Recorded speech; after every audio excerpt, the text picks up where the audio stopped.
Бир суткада 611 адамдан коронавирус жана пневмония аныкталды. Республика боюнча бир сутка ичинде COVID-19 жана пневмония инфекциясынын 611 жаңы учуру катталды. Бул тууралуу Саламаттыкты сактоо министрлигинин орун басары Мадамин Каратаев брифингде билдирди. Бишкек шаарында 300, Чүй облусунда 77, Ош шаарында 58, Ош облусунда 55, Жалал Абад облусунда 36, Баткен облусунда 34, Ысык Көл облусунда 12, Нарын облусунда 5 жаңы учур. Республика боюнча 27143 бейтап вирус жуктурду.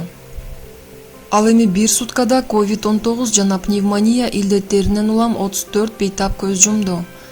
Жалпы каза болгондордун саны 1037ге жетти. Ошондой эле бир сутка ичинде 781 бейтап ооруканадан чыгарылды.